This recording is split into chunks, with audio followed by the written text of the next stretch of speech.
Good morning and good Sunday morning to everyone. My name is Dakota Jones and I am here with Capital Discourse.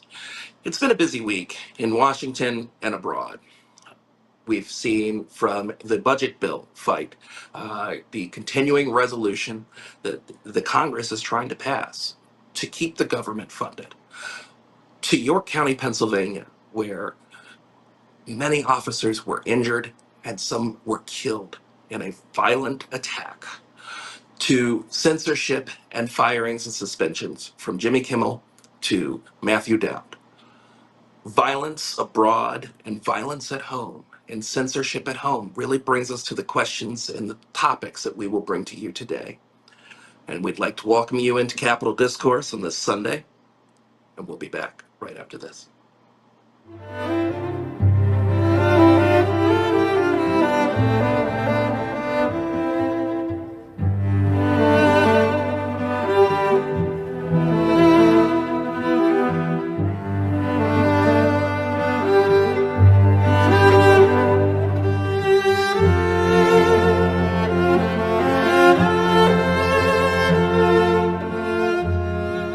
I'd like to welcome everybody back to Capital Discourse. I'm your host, Dakota Jones, and I'm here joined today with Jess Wyatt and TJ Fields. How you guys doing today? Doing all right tonight. How are you? I'm doing okay. Um, so it has been a busy week. It's been a really, really busy week. We've gone from budget fights to really straight out censorship. We've seen Jimmy Kimmel pulled off the air. We've seen multiple other people who are either functioning as correspondents or other things due to their comments pulled off the air. Um, we've seen violence at home and we've seen violence abroad. I mean, it's so much to talk about, but let's focus in on really in the violence area, guys. Let's circle back just for a second from last week and like let's really kind of talk about a little bit of Gaza really fast. I really don't think there's enough that we could talk about there. The famine, the fight. I know that Israel had recently just turned all of the electricity out. They've turned all of the electricity out. They've turned and they're really kind of moving to this total domination with troops on the ground through there. It's a frightening time, and it really kind of sets the stage for us here at home as well with our level of violence and our get on board. And if you don't get on board, then here you better get out of the way. And so where you guys stand on this. Like it's a lot to unpack, and I don't think you can unpack it all without talking about the international and to the domestic. Yeah, I say to all the people in Gaza, if you have not evacuated yet, I think there's all the signs in the world telling you that now is the time to evacuate and get out while you can, because it just seems like the problem is just going to get worse, and there's no remedy to it. I agree. And I know that they've tried to give some lines out, and they've tried to give evacuation routes. They really haven't done well. They haven't done well in the humanitarian aid. They haven't done well in any of those pieces. And it really kind of sets up for what is we're facing here. But I don't know, Jess, do you have anything you want to throw at this really fast? Because I know we have so much that we really have to talk about this episode. Yeah, I just humanitarian crisis. That's the words for the day. I think part of what TJ said is correct. Get out if you can, but there's a lot of reasons why people can't and why people are still there. They are blocking exits. Are you even strong enough to leave? Are you healthy enough to leave? Right. There's a lot of other things in the way. It's not always if you don't like it here, just leave, as people like to say. It's not always that simple. This is a crisis. Now, and I know with all of this going on, and I know when we had talked, we're talking really kind of really focusing in on, and as I'm sitting here, we're thinking we the two things are interlocked. Our issues are interlocked with what's going on in Gaza. It's going on in the Ukraine, the civil rights of the peoples in both countries are being violated. I I don't see how any other way that it's not. We've seen children starving and unable to get proper care. So, and we're here, and we have a different thing going on right now. We've seen a lot of people pulled off of the air in the last week for ill comments.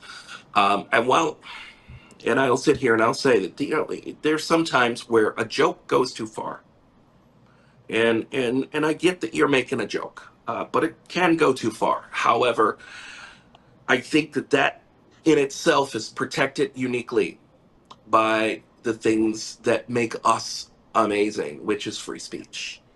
And I think that is uniquely intertwined with what is going on abroad. And I'd like to know where you guys stand on it, because I'm concerned about the level of censorship that we're seeing. I live in a world where Fox News used to be the place we would go to if we wanted to see some craziness on television for the news. And, we really never got that true news spin. It was always the headlines. But, what do you guys think? Because, now Fox News seems sane, and Newsmax and all of the other things. So where are you guys at? For me, I'm truly just appalled. I mean, we used to go to their comedians as such a relief. And that's what they were there for. They were always cracking jokes on politics and everything, honestly. So to see now that our comedians are getting removed from television for their jokes, it's like, why? Where's this world going? Why are we all of a sudden taking our comedians' satire so serious? I agree. But and it says volumes to, like, growing up. You knew it was a bad time outside. You turn on that television, you could watch The Simpsons, you could watch Family Guy. At least for my generation, you turn it on, it was there, and you'd have a laugh. And yeah, it may have been a little crass, but whatever. It's a little bit different. But I don't know, what's your take, Jess? Because I know that you're going to have that Yeah. unique view as well. May I speak? Will it be taken down? We don't know, right? Who's the I next don't one they're know. coming for? No, I'm sorry, that's a little bit in poor taste, maybe a little too soon, but it's true. We I remember growing up and being told all of this eh, propaganda, perhaps, that other countries censor their citizens and the United States doesn't. We have free speech and this, that, and the other thing, except it's to quote a show that I have enjoyed, there is no war in Ba Sing Se, right? Like, is something going on here? Like, I think that they don't want us to talk about it. It's For me, it's classic. Two things come to mind.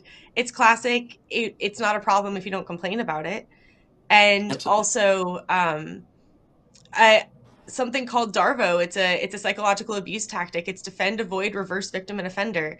And I can't help but see these headlines and think, wow, that's familiar. I've heard that before. Who said it? Oh yeah, me. That's right. I'm You I'm know, hearing exactly what I've complained about for years right back at me. And maybe they say, "Oh, it's a role reversal," but I don't think so. I think they're taking advantage of an opportunity and using all of the same talking points when they don't really understand what they mean. absolutely. I agree. And it really brings in one piece here that really is, I think, hits more to me than you guys. And you guys are correspondents, and you're journalists. As journalists myself, and as a business owner, I'm worried about what we say. You know, is this the talk that gets us canceled? Is this the talk that shuts us down? And I don't know. Um, I don't know whom and where. And I think that's a dangerous world that we live in, if that's the case, because it's one of the founding principles is that we have in this country, is that right to free speech. Now, and when we say right to free speech, we don't mean a right to say whatever, however, in whichever way that you want to. You can't cause issues. You can't go deliberately knowing that you're going to say something and it's going to cause a ruckus. You can't go into a room and yell fire, because that would cause a panic. People could get hurt. And people have to remember that. And I want to make that very clear. You know, censorship is censorship is censorship, but I think that there's a line of where we know we are as humans, what we can and cannot do, what's right and what's wrong. And I know that we push that line a lot. I know that we do, but at the same time, I feel as though that the line is pushing further against us now, and it's uniquely so. That we're running into the lines of saying, "Hey, where is the line of free speech? Where does it end, and where does it begin?" I don't know. Where are you guys at on that? Well, I think what we're seeing is in a sense a mob mentality, a large panic. Nobody thinks clearly when they're scared. Nobody thinks clearly when they're panicking. And perhaps what we're seeing is just an effort of our administration or of people in general to put a big pause on everything that is happening so we can all take a collective deep breath. I think that would benefit most of us. I'm not sure they're doing it in the most effective way. Maybe we can take some pointers from some of our foreign examples who also have protests and admit that maybe we didn't handle it the right way the first time, and we can perhaps change some things. Who knows? Maybe we can learn from our Absolutely. past. I hope we can, but at this point, I would hope it's so. just concerning. I would hope so, and it's very concerning on my end. Where are you at, TJ? Because I mean, really, my concern is where's the line? Where's the line? I mean, and in the last several days, and I'm sure the days to follow, we will find that there are a number of people who are normally, way out there going, "Whoa!" And that's what we've seen. We've seen some people that normally wouldn't go, "Oh, this person gets it," and they're going, "Yo, I don't know." I don't know. I like kind of doing what I was doing before, bro. I Where are mean, you at on that? it goes back to the saying that my mom taught me: if you got nothing nice to say, don't say it at all. But there was always some stipulations behind that. You know, if you were feeling ill towards a situation, you needed to speak up for it. And I think that's exactly what we experienced. And now it's like, if I speak up for myself, or I speak up for my people that are following me, what reprimands are coming towards me? What, like, should I not speak at all now? Absolutely. I mean, that really kind of goes hand in hand with community. I mean, we and just so everybody knows, we're really kind of focusing on two things this week, and so we're gonna really kind of zero in on this. And so, like, community, I think, really is key. Um, you know, eh, Having a strong community that guides and it helps form children into the adults that they will become. You know, I know growing up that I would go out to play with my friends around the block, and so where I lived. I was 2 blocks over, and so I'd have to ride my bike over to see him all the time. I could just go right outside, and we would be out till the streetlights were on, and we'd come home because I'm that old. But at the same time, um, if any of us were acting up, and TJ, I'm sure you know this, like, that the whole community would be out there. They would say, "Hey, yo, you can't do that, and this is why you can't do that." And if you caught you doing it, then you might get a little something on the other end of things. Miss Gilda might catch you, but um, but at the same time, you learned because people were there to help you learn.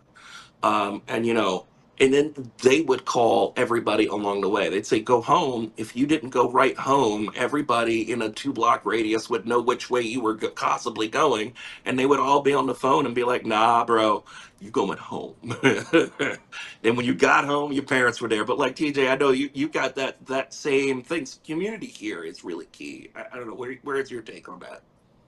Yeah, it's like the game of telephone. You know, you say one thing to another person, it's all connected. I mean, the message may not come out the same way, but it's definitely portrayed the same way. Yeah, I mean, I know, Jess. Like, you're from a different region from us, but I think the '90s and the '80s were pretty uniform in how things ran, and everybody had that corded phone in the kitchen. Everybody did have that corded phone in the kitchen, but we might have stumbled across a cultural difference here, Dakota, because the youth I had was a lot of parents arguing, "That's my kid, how dare you discipline them for me?" And Absolutely.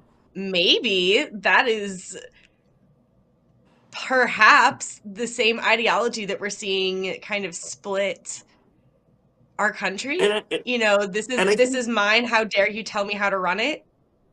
absolutely, Is and I maybe, think that you it's know, really on a broader kind of key. scale, No, absolutely, I maybe agree. that's I where think some of that's that kind of comes key. from. You know, because you're, I mean, genuinely though, genuinely, you're talking about community. And this is something that I have done a lot of observation on. And I think that there are a lot of communities out there. I think that people who look like me don't know what it is. Absolutely, And the more I get to know people who aren't like me, the more confident I am in this opinion and observation of mine. And it's very isolating sometimes, and I think that this isolation is what causes a lot of the fear. It causes a lot of the misinformation, the lack of education, because nobody's talking to each other. We're not cross-referencing stories, we're not making sure we have the right information, and we're just afraid. And when you're afraid like that, you don't know who you can trust. And so you just believe whoever promises you the best thing. And that's how we get ourselves into situations like that. Genuinely, I really do think I started off a little bit silly, but I really do think that this is kind of an underlying theme that we have on a broader perspective. agree. No, I totally agree Yeah. with you on that. It is really truly that level of communication, and that lack of communication. I agree with you. It there in itself causes this level of discourse. And when I lived in upstate New York, I can remember multiple times up there where it was that no, don't tell me how to handle my kid. Don't tell me what to do. And that was the way it was. And I remember coming up that it was not that way. That it was a community, and it was, the village raises the child. And in this world we live in now, and I think that that is pervasively true. That don't tell me what to do with my kid, and don't tell me how to do it, as I know what I'm doing and you do not. And you're right. But I think too, through communication is the key to fix the lack of communication, and finding a way to find that bridge to bring people to sit down. Like, and half the problem right now that we're having is that no one will sit down. No one will Well, I talk. think, Dakota, also your point is people don't want to acknowledge there's a problem. I think similarly to the parent who says, "Don't tell me how to handle my kid," it's not a problem. Perhaps people running this country say there is no problem. Stop saying there's a problem. You're going to say there's a problem, we're going to take you off air. Right? Absolutely. That's the consequence. If they Yeah, say don't talk about it because it's not there. We don't want to hear it. I don't want to hear it. I don't want to hear it. Right? How many times I heard that a lot as a kid? I don't want to hear it. Stop. I don't want to hear it anymore. you're right. And You're I right. like that's what's happening on a national scale. Absolutely. People No, I watch get it. I get Empire it. I get it. And yeah, you're right. But the question is really, how do we kill it? Like, how do we stop it? How does it stop here? How do we get over from point A to point B? And that's the part that, like, as an educator, it drove me nuts. It drove me nuts. Like, I wanted to get from point A to point B, but there was somebody at like point 2.1 in between point A and point B. It was like A and a half. That was like, no. How do we get to that point, and where does it? Because the conversation isn't starting. No one's starting a conversation. We really need that conversation to happen. I don't get it. Like, community is community, and these are in some of the smallest towns. And I know when I went to school in Pennsylvania, like, there were some small towns up there, and community runs thick. But at the same time, you're right. There's a level of community there that just keeps to itself. And I find sometimes in some of the larger cities where the community it's there. It's all there. Like, everybody's involved, everybody's there. It's like, your kid's down the street, and over here, I gave him some money to go to get a gas station, get a soda because he was thirsty. He was drinking from my hose. But, I've noticed in some places that doesn't exist. And the question is, where do we go? Because I mean, right now we're on a dangerous path. We're on a dangerous path. I think Oh, sorry. TJ, go ahead. I was going to say I think our resolution is starting with the 60% that didn't vote.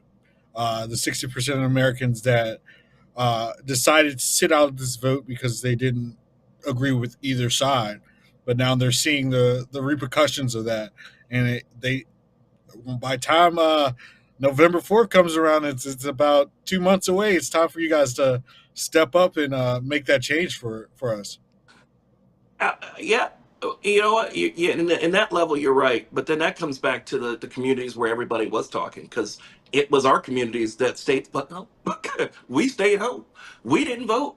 We decided that, Aunt Gilda said you better go and vote, and you were like, nah. We were like, nah, it's fine. It's fine. You know, we got our first black president. It's over. It's done. We don't care. But really, and ultimately, the problem is that not only do we not vote, we don't vote locally, and we're not having that communication, that discussion of saying, listen, bro, these people that are running the country now were the same people that ran for the school board 10 years ago. I mean, and that's what it comes down to. I don't know. Where are you at on that, Jess? Because I know that I want to hear where you're at on that. Yeah, I think that we need to decentralize a little bit. Take a page from our books of example of these dystopian times, and I think that what ends up happening is we start the whisper down a lane again. We start the whisper down the lane again, and we start talking to our neighbors. I think people have already kind of started doing this though, but I also don't want to discredit tools like social media. TikTok comes to mind with this. I think TikTok is one of the reasons that we have as strong of the resistance as we do, and that we have as much of an awareness as we do about what's actually going on in the United States. We know that there is a lot of censorship that's already happening on TikTok. People have tested this theory with different accounts and different VPNs in different countries, and we've confirmed that this is in fact happening. But people are still talking on there. And now perhaps the older generations don't see TikTok as a viable solution. They laugh at it. It's just social media. It's just the internet, because they don't understand it or they don't use it fully, and that's okay. They don't need to understand it for it to be effective. But what we are seeing is people, I mean, I think a large majority of people my age, TJ's age, and younger are all using it. But what you need to realize is there's an entire decade's worth of people of voting age younger than me, a decade and a half younger than me in this country. And that's a big group of people, and it's only growing. And those are the people who are going to be leveraging social media. And that's where these conversations are happening. So honestly, Here's while the people in it, control don't understand how social media works, perhaps now is the best time to be having those decentralized conversations and but here's what to the make the question plans. problem I I don't have I don't with know. that. Maybe that's my best answer so far. I know, and I like that response, but I mean, like, and I also have a problem with that response, and I'm gonna tell you why I have a problem with that response, and it's nothing to do with what we would like to see happen. It's more or less of who controls those outlets, and let me be very clear on how this works, how this show gets to you, how anything gets to you, is that you have a production company. But before you even get to the production company, you have a person that says, hey, I got an idea. I've got an idea. We're going to make a show. We're going to talk about things. And this show's going to be really, really good, really, really fun and engaging. And that person goes and finds a buddy and says, hey, listen, I got this idea. Do you know how I could get this going?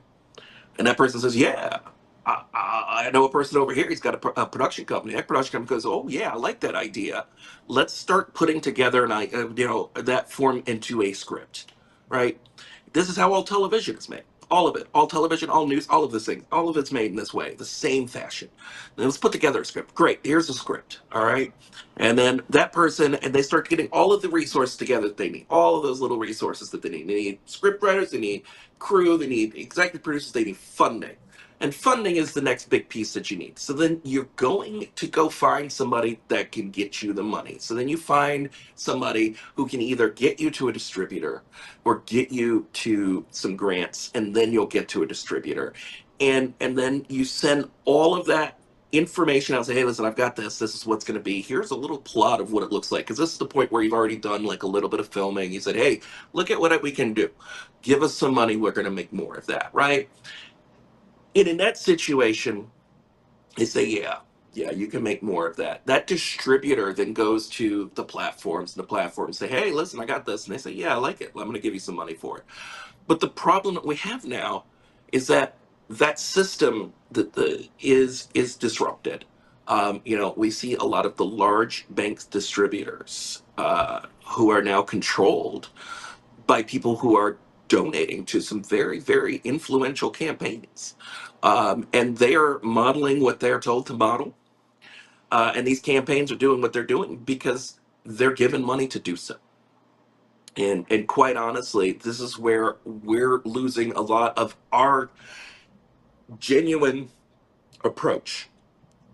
We're not in this um, real journalistic mode because then we're told we have to moderate things. We have to change things to make it work on air.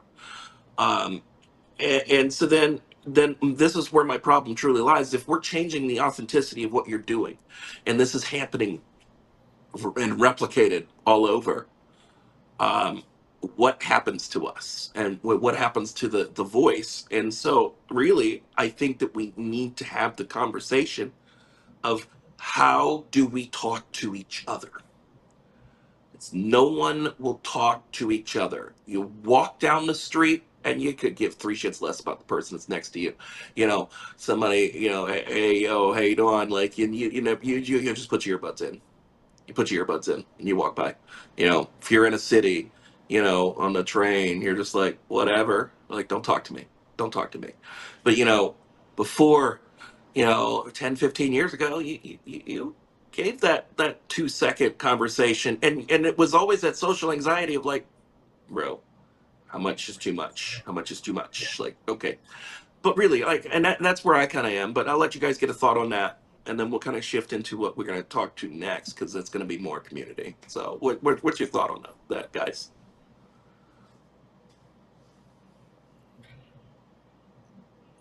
I mean, there's so much to say in such little time. I mean, the the amount of problems that are just adding up on top of what's going on now, it's always a question for me is what's next, because it seems like we're just having these problems that are ongoing, but there is no repercussions for it. There's no way to get back on track from it, because then there's another problem that arises. Like, where are we going with this?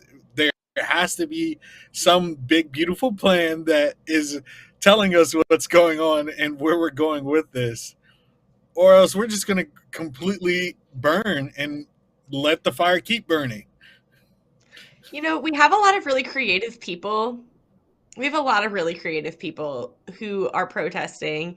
Perhaps there is a way for us to, or for them to go with the flow.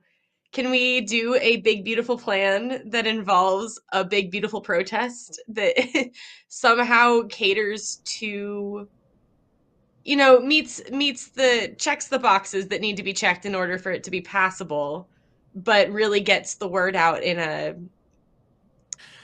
I don't know, stealthy way. You know what I mean? Like, I think there might be a way for us to. I think there's examples of this kind of thing in history as well. The double meanings that the in group understands. Of course, I'm saying this on air, but at this, it's there are creative ways to get around this. We've seen it happen before. I think it just Absolutely. continue to decentralize. There is a way. And also, Dakota, you were saying something about these networks being able to control everything and pulling everything, but what you as a business owner, I'm sure, understand is when there's demand, when there's a need, there is innovation. Something will come in to replace it to meet the need of You're the people. absolutely You're right. not going to just have half of the country satisfied with being silenced and not have Oh, some you're creative absolutely right. soul out there coming with something. It's going to be okay. It's just going to be really scary while it's all happening. I mean, and I really do hope it's going to be okay. I really do. Like, it's a stressful amount of time that we've gone through here, and it's only like been a few days, and really it's only September, and yeah, yeah. But again, I agree that there's going to be some unique ways, and I'm sure through many discussions that we will have back and forth that we might find a couple of cool ways to do some things. But I really hope that the global approach, that the full global approach, people really kind of start pulling together and actually communicating, because without it, we get nowhere. We get nowhere. It doesn't matter how many people you reach online and how many people pick up a poster unless we start talking to each other. I don't see how we really get our word across, and our word is the vote. Our word is where we've got to be. Our word is money. Quite honestly, these guys have money, and they control the narrative because they have all the money, and really that's what it is. And I mean, we could go on and on and on it, but really, I really hope that we all come together in that regard, and really start communicating. But we'll take a pause here, take a quick break, and we'll be right back. And we're going to talk about our next little piece, and we'll go from there. See you guys back on Capital Discourse after this message.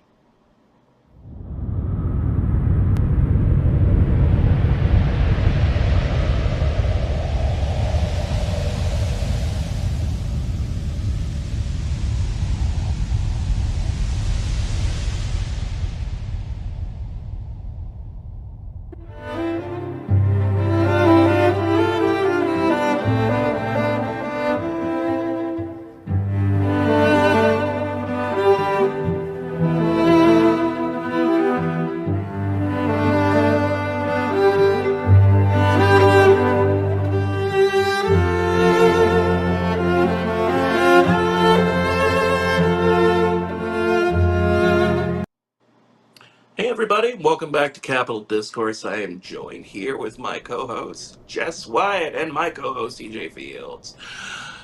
We had quite a bit we were talking about last segment, and really we're going to shift on into this segment here. Really, we're going to talk about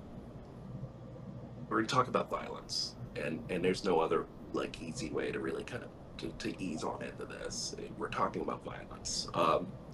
You know, we know that there has been multiple episodes of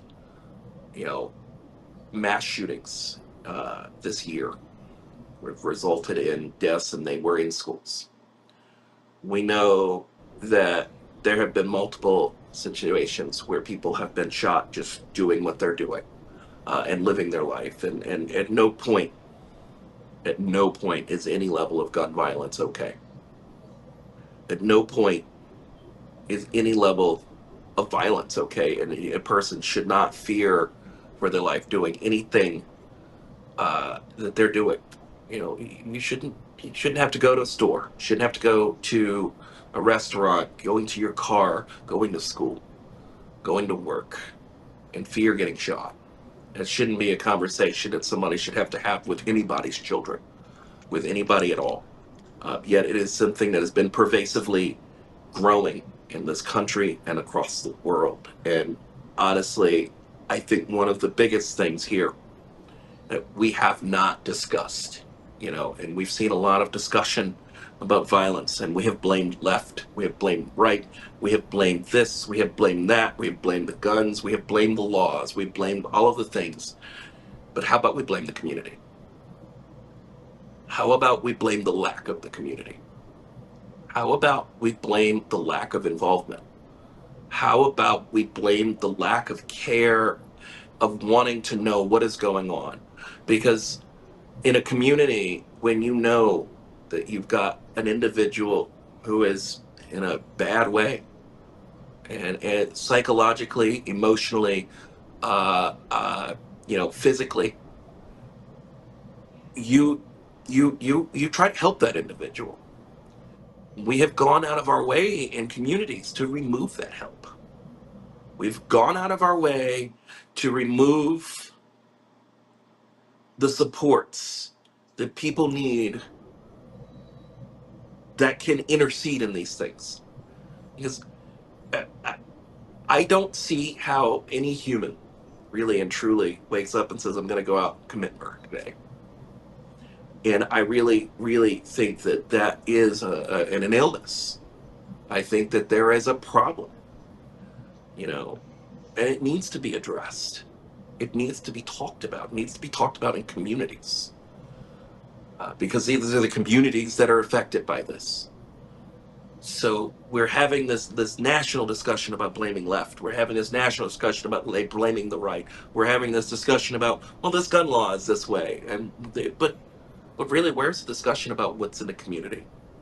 I mean, like, that's where I am, and I have taught high school, so I guess I'm a little bit more particularly affected. But I really kind of, I want to make sure my co-hosts get really kind of get a moment in on this too, because I really I have a lot of strong opinions. So you guys just, because I mean, really, I think community is where it's at.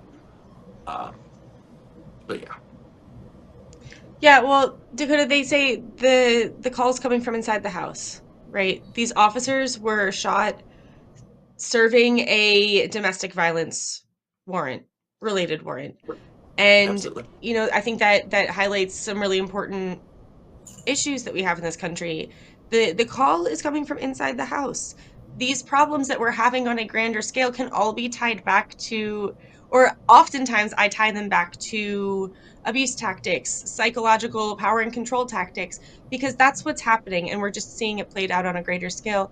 You say nobody absolutely, deserves to be the victim of violence, nobody should be doing this stuff, and that's right, but we're doing it in our own homes. And part of the reason we don't have community is because of one of the strongest abuse tactics is social isolation.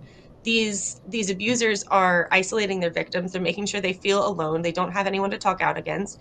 And when they do talk out against it, they end up facing consequences. I mean, 1 in 3 women and 1 in 4 men experience intimate partner violence. Most people, there's 21 to 60% of these people are losing their jobs because of the abuse, which puts them in this precarious situation. There's so much at risk here, so people can't or feel like they cannot speak out against it. And the community at large is so afraid to face the consequences on behalf of these victims that ultimately they go facing it alone in most cases. It's very underreported. It's why it's allowed to be so pervasive, and we are seeing the consequences of this play out on a greater scale. absolutely. I agree. TJ, where are you at on that? It's, I mean, really, we this is a conversation that I think that needs to replicate itself. I think this is the conversation right here that we're having that should really just replicate itself across everywhere. And no one's having that conversation. We're still in this blame game. Where are you at, TJ? Um, my head always goes back to mental health, and we just with this administration, we just cut a bunch of mental health ties that could have been helping with situations like this. So I go back to my question again: where do we go from here? What are we going to put in place to help people that may be in danger? I mean, we had 988 where you could anonymously text someone for help in situations where people might be mentally ill. We had officers that were strictly put in places to investigate if someone was mentally ill on a call, but we took those away. Why?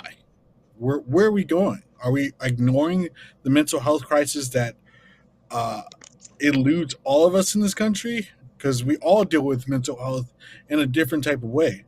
Why aren't we taking the safety precautions to help those in need? You know, it's one of the things that really we have we have really not done well is making sure that we cover mental health. We have not done that as a country. As someone who went to school, studied psychology, I can tell you we've sucked. The world sucks at it. We suck just as bad as everybody else. Um, you know, and yes, there are some places that are much worse, but we still suck. We have not begun uh, true harnessing of how we can actually deal with the mental health crisis. Uh, In the 70s, we decided, in the 80s, we decided that locking everybody up in state farms is what we're going to do. That's what we did for how many years? And then we decided chemical castrations was going to be a thing. That was one thing that we did. We did that here. Um, there are people alive from that today. It was as recent as 1983, I believe, from the state hospital in Pennsylvania. It is it is something that we really need to look at as a country, is how we deal with mental health, and we need to do so with care and compassion, and we don't do that.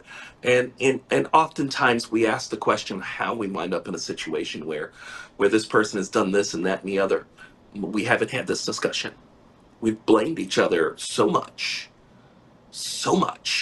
that we wind up in a situation where somebody's going into a school and they're committing atrocious acts and killing so many kids.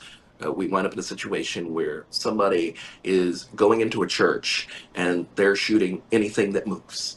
We wind up in a situation where you're afraid and you make a plan when you're going out with your family, and how to escape from a mass shooter.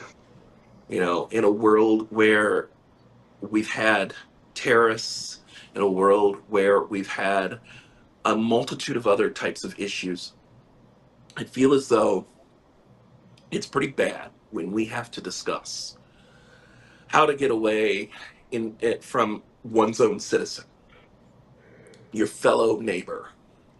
And that's frightening. And we hear, and it's not just mass shootings. We talked about murder.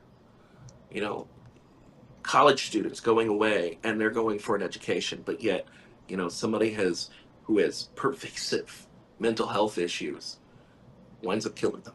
You know, I'm at a loss for it, and I know that there are multiple things that we can discuss. I know that, you know, on September 10th, 7 people were killed in gun violence.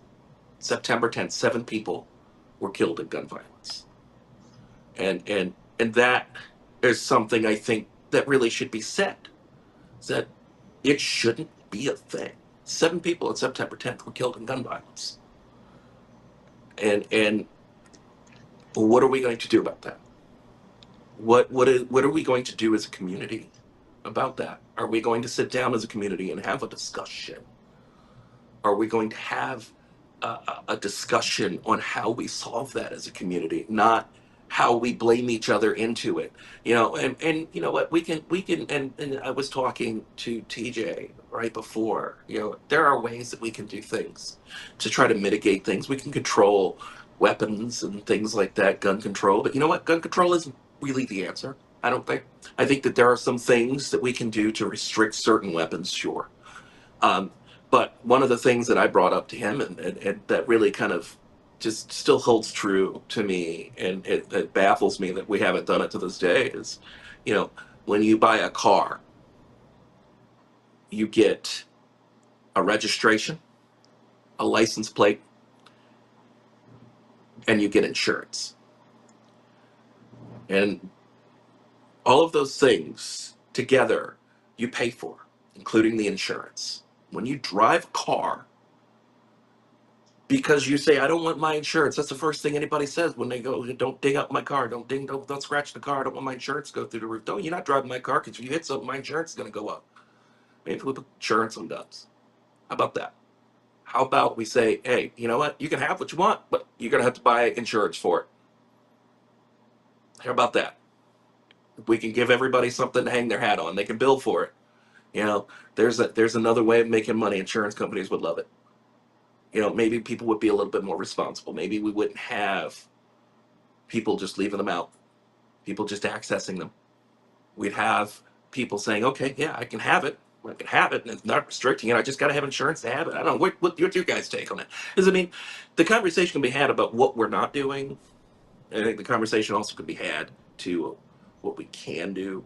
But, you know, at the same time, a conversation has to start somewhere that's not blaming. Yeah, well, we Yeah, see bills introduced every day. I think that this might be just one calling for it to be mandatory. Maybe we just need the right group of people to put this together and say, hey, we need to make sure that people are actually paying for this. I've reviewed it. I've done some research, and gun insurance exists.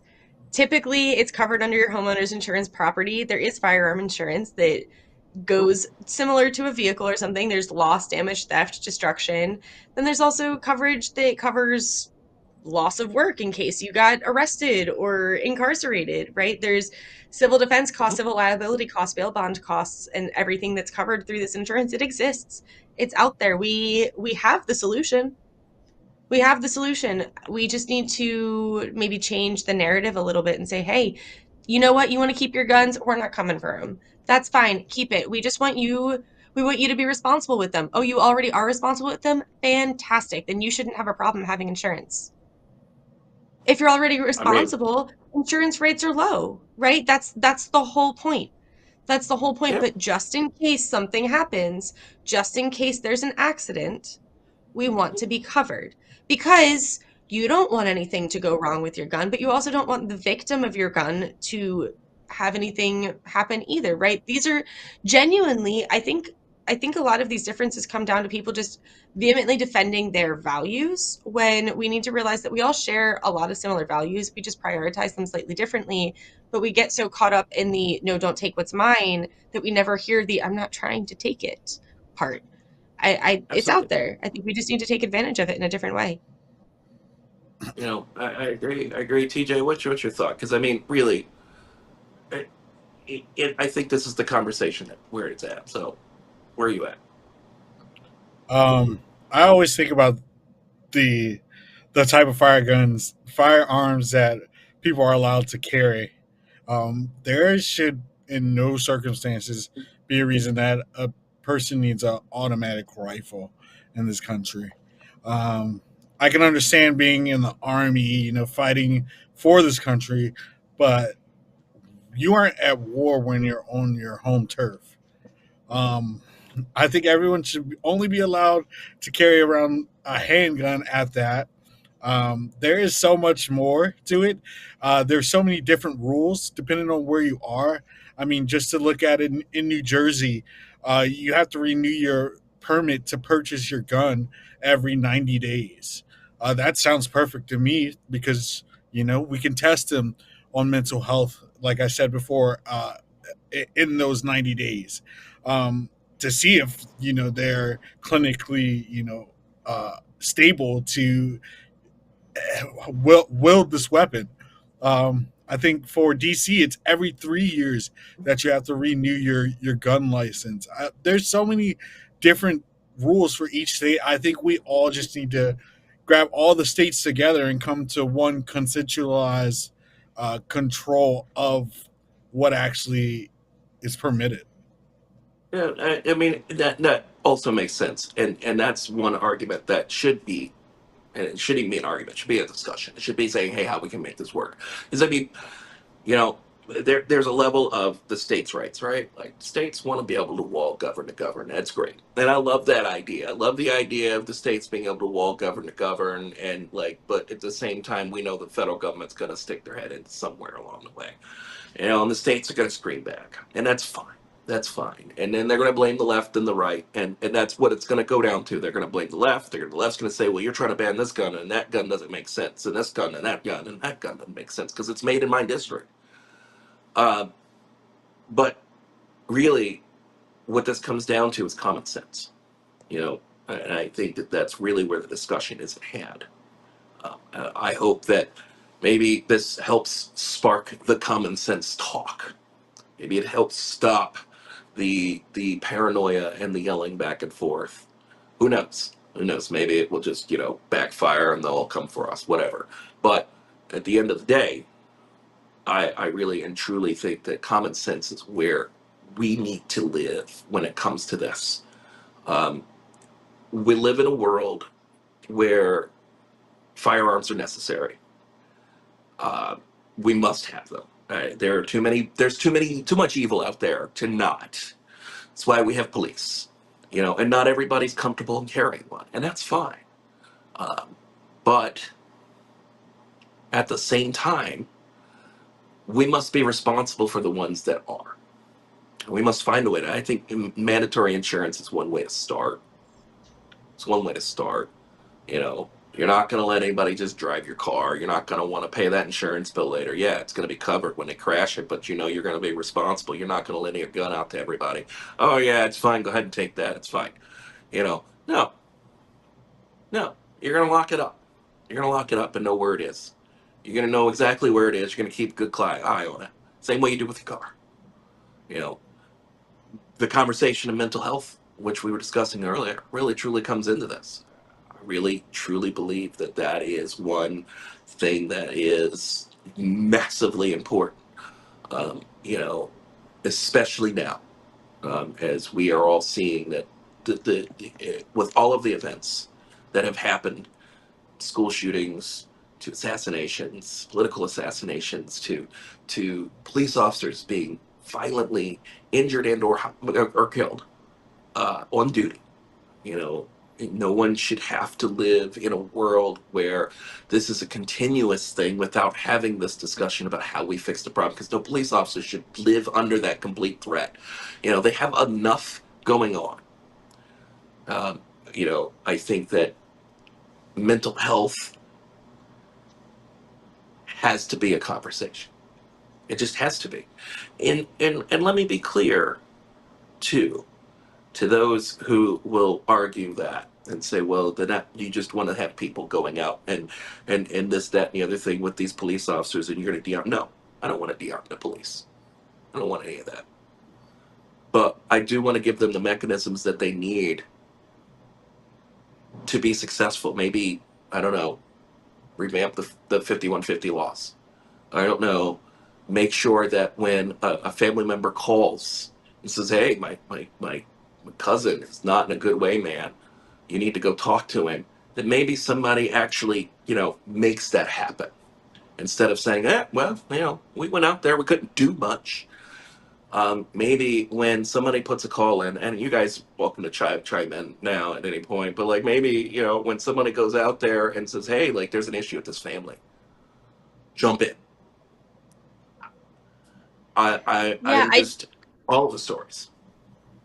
I do want to point out too that with while mental health is definitely a factor in gun violence, I think that more of what we see is with the relationship between guns and mental health is self-inflicted wounds. I mean, we do definitely see the rogue shooter who is going into a crowd or having mass gun violence. But I think most of those are typically folks who have been radicalized by something they've been listening to. I'm not saying that they don't have their own mental health problems, but typically the people who are diagnosed with mental illnesses constitute a very small group of the violent gun crimes. And I think, you know, we talked a little bit about community and stigma today and why people might not reach out for help. And I want to be careful while we talk about this that a lot of this gun violence impact is maybe not so much caused by mental health, but causes mental health issues as well. Like being exposed to all of this is definitely taxing on your mental outlook. But you know, we want to make sure we're encouraging people to reach out to the resources they have and not make them so fearful that if they reach out, they might be targeted as a perpetuant of gun violence. When, you know, statistically, I think the number of people who are responsible for gun violence acts are rarely or not as they are their intent is misconstrued as mental illness, while perhaps if they had gotten a proper workout up and had proper resources leading up, they might fall into one of those groups. I don't think as often as we or maybe the media says are seeing people with diagnoses going out and doing these things. And I want to make sure that with these restrictions on 988 and everything, that our conversation is very much focused on, you know, we want to make sure we are supporting everyone and not blaming people who are not saying, you know, if you have a mental health issue that you are to blame for these problems. You know, we want to the I agree solution with you. lies I agree with you within, up you to a know. point, though. Up to a point, and I agree with you. I do, and I agree with you up to a point. And this is the problem: we gotta have these conversations, and no one's having these conversations, and that's the most important part. But up to a point, I agree with you. I truly, I don't know. I served in the army. So, you know, a guy with a grievance, right? A guy with a grievance. Um, it, it takes a lot, and I really like a guy with a grievance. And but I agree that we need to be careful in how we approach this and how we say, these pieces. But I think that we've got to start somewhere. But I don't. You've got to be in a bad way to pick up a gun and do anything with it towards another human. You've got to be in a bad way. You know, you got to be in the middle of the tall grass, or you got to be in a bad way. And I don't really see how there's any other way. And it's only because I've been in the tall grass, I've been there, been done that. I just, you got to be in a bad way. Uh, I, I, I think we I go don't know. back and look at the Gun Control Act of 1968 that was set by LBJ, and we changed those age restrictions. I mean, because what we're seeing is a lot of young people that are getting a hold of these guns and not using it correctly. I mean, we speak on mental health. Uh, it says that those who were adjudicated as mentally defective or committed to a mental institution weren't able to hold a gun. But I'm questioning now what actually were the ratifications for that, or the check marks that people were checking off to adjudicate someone with a mental defect. I think we go back and look at why are 18-year-olds holding rifles and shotguns. We go back and Yeah. look at why the 21-year-old is able to purchase a gun but he can't rent a car.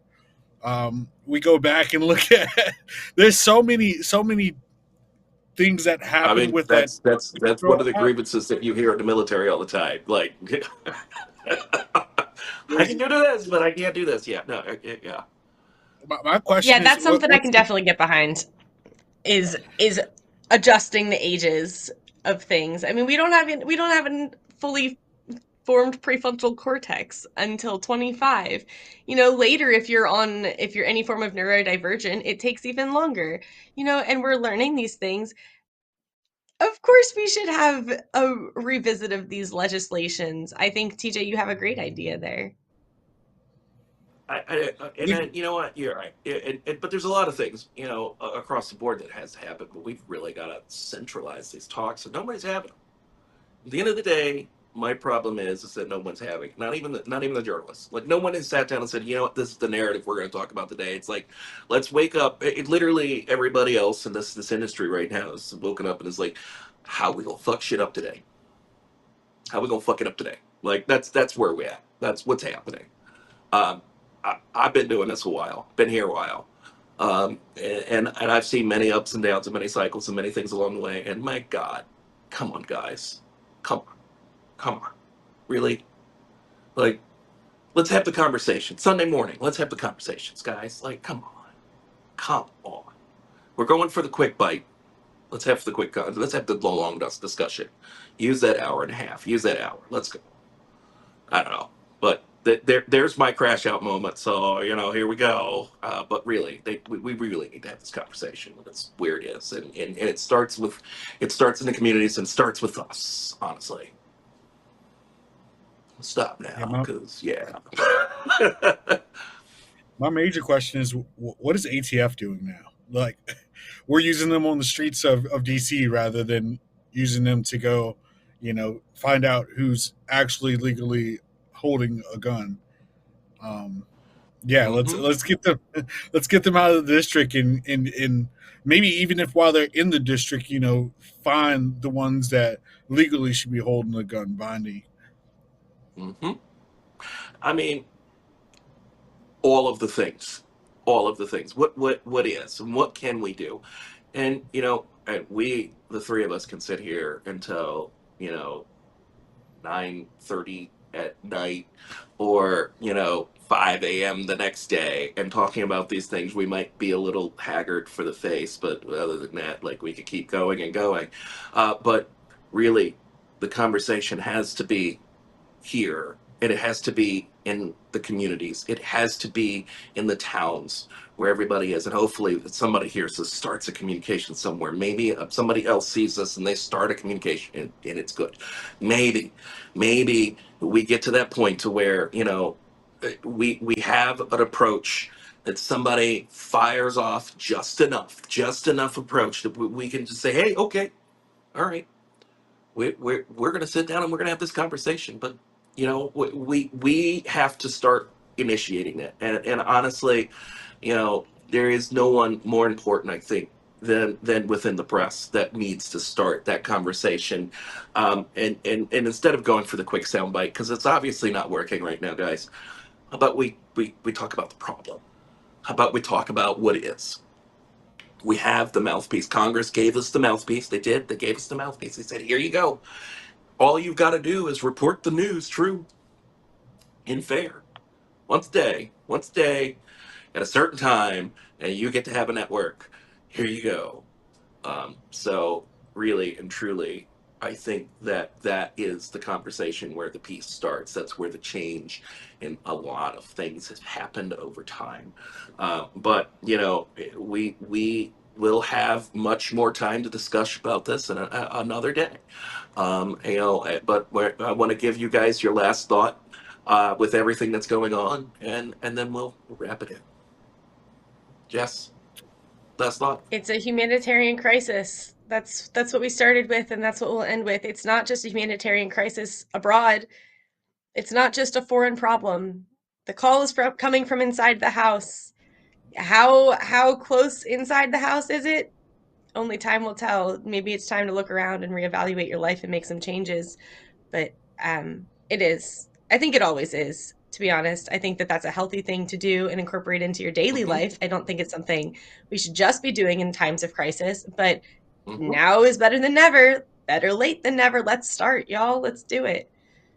Good. Let's go. I mean, really, TJ, what's your last thought? Same as every week. If you haven't made yourself alert and aware, go ahead and make yourself alert and aware, because the next call could be upon you. You never know. And to everybody, I say, listen, conversation has to start. And wherever it starts this week for you guys, if you hear this and wherever you are, have a conversation with the leader, have a conversation with someone, have a conversation with a teacher, have a conversation with a counselor.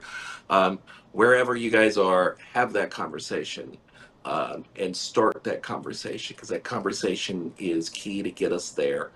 And I say to everyone as well, join us next Sunday on Capital Discourse, where we're unfiltered, unafraid, and unfair, and failingly kind.